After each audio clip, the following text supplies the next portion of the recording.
Boil করে নিয়েছি একটু নুন দিয়ে, শুধু একটু নুন দিয়ে আমি বয়েল করে রেখে দিয়েছি। নুন, হলুদ আর একটুখানি কাশ্মীরি লঙ্কা দিয়ে একটু লাল লাল করে, লাল হবে বেশ, আলুটা ভেজে নেব। এই যে লাল মির্চিটা নিয়ে নিয়েছি,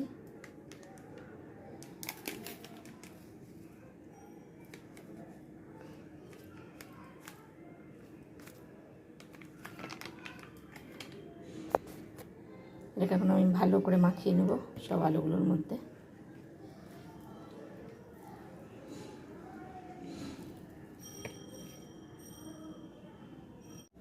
তো আলুর দম করবো। আলুর দমের এই যে মশলা দেব, কাঁচা লঙ্কা, কাজু, একটু নারকেল, একটু সাদা তিল আর একটু আদা, এটা দিয়ে আমি আলুর দমটা বানাবো। আর এই মশলাটা করে নিয়ে তো সর্ষের তেল দিয়ে দিয়েছি, সর্ষের তেল দিয়ে দিয়েছি, গরম হলে এই আলুগুলো আমি ভেজে তুলে নেব। আলুটা বেশ লাল লাল করে ভেজে নিয়েছি, এই যে কড়া করে ভেজে নিয়েছি আলু মশলা টশলা দিয়ে। এই যে আলুর দমের মশলাটাতে দিয়ে দিয়েছি আমি।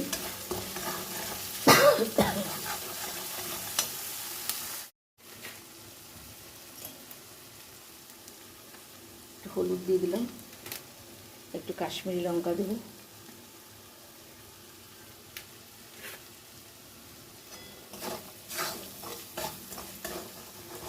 আর দই দেবো, জিরে ধনে ডাস্ট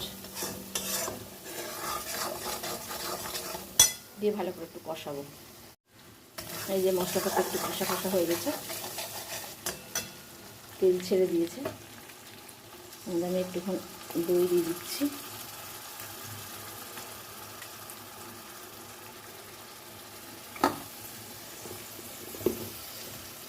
জিরে ধনে ডাস্ট ভাজা,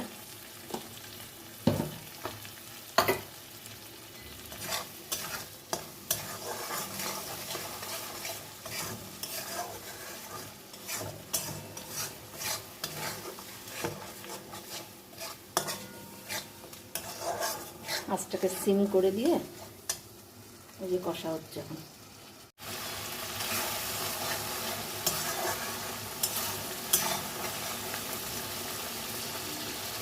কষা কষা হয়ে গেছে, এবার আমি একটু আলুর দমের মশলা দিয়ে দিচ্ছি, সানরাইজের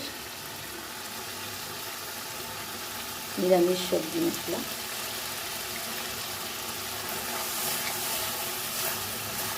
এবার আমি আলুগুলো সব দিয়ে দেবো মধ্যে, মানে ভেতরে সব ঢুকে যাবে আলু মশলা।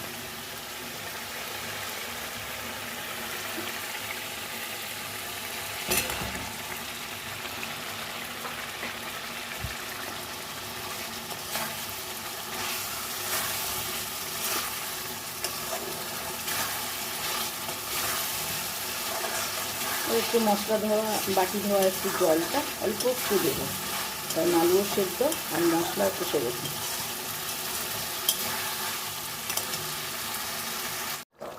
এই মশলা ধোয়া জলটা দিয়ে দিয়েছি,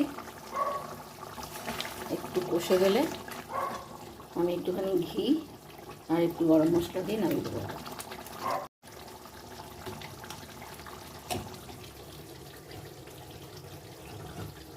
1 চামচ ঘি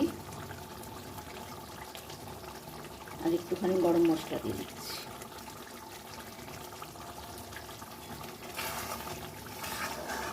নিরামিষ আলুর দম, কাজু পোস্ত বাটা দিয়ে নিরামিষ আলুর দম রেডি।